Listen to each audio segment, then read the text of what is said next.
أعوذ بالله من الشيطان الرجيم. بسم الله الرحمن الرحيم.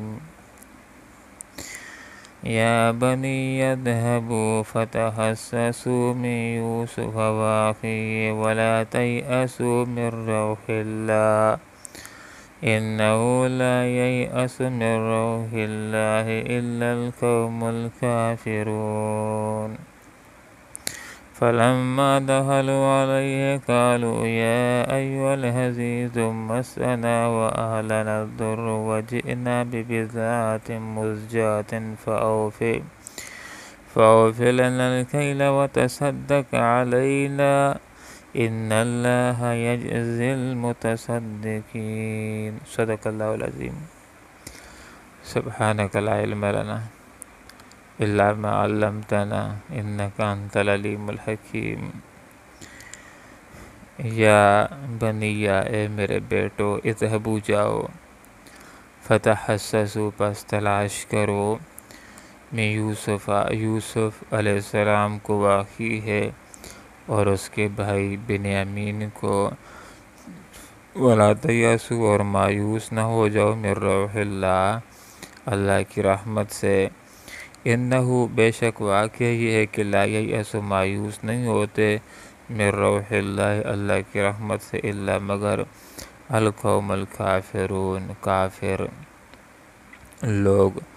فلما پھر جب دخلوا داخل ہوئے علیہ اس پر، قالوا انہوں نے کہا یا ایھا العزیز اے عزت مآب، مسنا پہنچ چکی ہے ہمیں، واہلنا اور ہمارے گھر والوں کو، الضر قحط سالی کی تکلیف، وجئنا اور ہم لائے ہیں، ببضاعۃ مزجاۃ ایک حقیر سی پونجی، فاوف پس پورا دیجیے، لنا ہمیں، الکیل غلہ، وتصدق اور خیرات کیجیے، علینا ہمارے اوپر، ان اللہ بے شک اللہ تعالیٰ یجزی بدلہ دیتا ہے، المتصدقین صدقہ کرنے والوں کو۔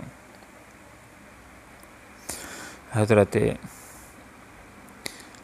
یعقوب علیہ السلام کو جب خبر سنائی گئی بنیامین کی جدائی کی، بھی ایک طرف منہ موڑ لیا، رونے لگے، بچوں نے تسلی دی، تو فرمایا کہ میں اللہ رب العالمین ہی سے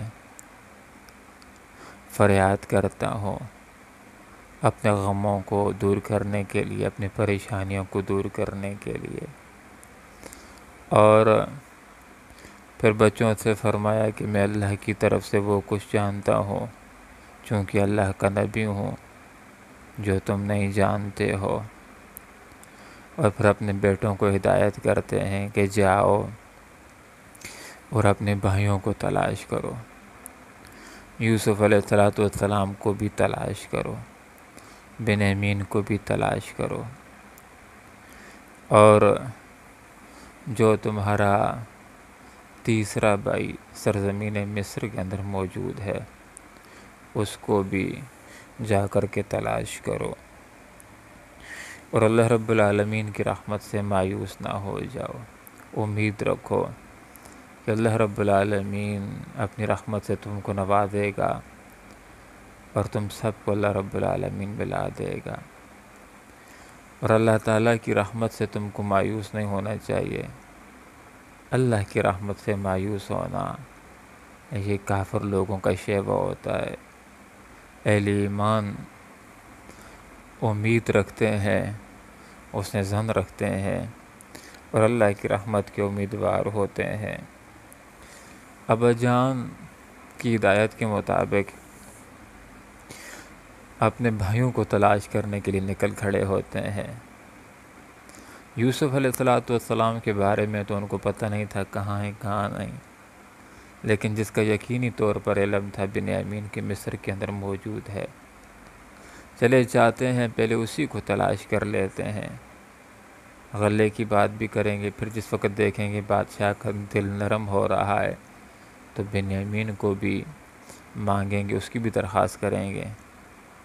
چلیں ایک بچہ تو گھر میں آ جائے گا، والد کی آنکھیں ٹھنڈی ہوں گی، کسی قدر غم تو ہلکا ہو جائے گا۔ تو اب برادران یوسف کی آمد ہو رہی مصر کے اندر تیسری دفعہ۔ مصر کو رواں دواں ہیں، جاتے ہیں، عزیز مصر کے سامنے حاضر ہوتے ہیں۔ حضرت یوسف علیہ السلام کے سامنے معلوم نہیں تھا کہ یہ ہمارا بھائی یوسف علیہ السلام ہے، اور کہتے ہیں اے سرکار، اے عزت مآب، اے عزیز مصر، اور اپنی حالت کو بیان کرتے ہیں کہ ہماری حالت بڑی کمزور ہو گئی ہے، غربت چھائی ہوئی ہے، گھر کی اہم چیزیں بک گئی ہیں، قحط سالی کا شکار ہیں، اور ہم حقیر سی پونجی لائے ہیں۔ ایک ایسی پونجی ہے کہ جس سے کوئی لینے کے لیے تیار نہیں ہوگا۔ مفسرین حضرات نے یہ بات لکھی ہے کہ اب کی بار جو پونجی لائے تھے، جس سے غلہ خریدنا تھا، کچھ اون تھا، کچھ پنیر تھا، تو بادشاہ کے سامنے عرض کرتے ہیں کہ یہ ہماری پونجی رکھ لیجئے، اس کو رکھ لینا بھی آپ کا احسان ہوگا، اور اس کے بدلے میں تو تھوڑا سا غلہ آتا ہے، آپ احسان کیجئے کہ غلے کی پوری بھرتی ہمیں دیجئے، یہ آپ کی طرف سے خیرات ہوگی۔ اور اللہ رب العالمین صدقہ و خیرات کرنے والوں کو پسند کرتا ہے، ان کو اللہ تعالیٰ بدلہ دیتا ہے۔ جو بھی صدقہ اور خیرات کرتا ہے مومن ہو تو اس کو دنیا میں بھی بدلہ ملتا ہے، آخرت کے اندر بھی بدلہ ملتا ہے، اور جو کافر ہو اور لوگوں کو مفت کے اندر پیسے دینے والا ہو، ایسے لوگوں کے اجر اللہ تعالیٰ ضائع نہیں کرتا، دنیا کے اندر اللہ تعالیٰ ایسے لوگوں کو صلے دے دیتا ہے۔ ان آیات سے ہمارے سامنے ایک سبق یہ آ جاتا ہے کہ جب بھی مشکلات آ جائیں، بڑی مشکلات آ جائیں، تو ہمت نہیں ہارنی چاہیے، مایوس نہیں ہونا چاہیے کہ انسان مشکلات کو دیکھ کر کے ہمت ہار دے، خودکشی کرنا شروع کر دے۔ نہیں، امید کا دامن ہاتھ سے نہیں چھوڑنا چاہیے، اللہ کی رحمت کا امیدوار ہونا چاہیے۔ اور ان آیات بینات سے ہمارے سامنے ایک سبق یہ بھی آ جاتا ہے کہ ضرورت کے وقت سوال کرنا بھی جائز ہے۔ اور ایک بات یہ کہ جو لوگ صدقہ کرنے والے ہیں، صدقہ کرنے والوں کو اللہ تعالیٰ اچھے بدلے عنایت کرتا ہے، اور ان سے اللہ تعالیٰ بری موت کو بھی دفع کرتا ہے، مصیبتوں بلاؤں کو بھی اللہ تعالیٰ ان سے دور کرتا ہے، اور جو لوگ صدقہ کرنے والے ہیں اللہ کا غضب بھی ان سے اٹھ جاتا ہے۔ اللہ رب العالمین سے دعا کرتے ہیں کہ اللہ تعالیٰ قرآن و سنت کو سمجھنے کی، اس کی پر عمل کرنے کی توفیق عطا فرمائے، آمین۔ وآخر دعوانا ان الحمدللہ رب العالمین۔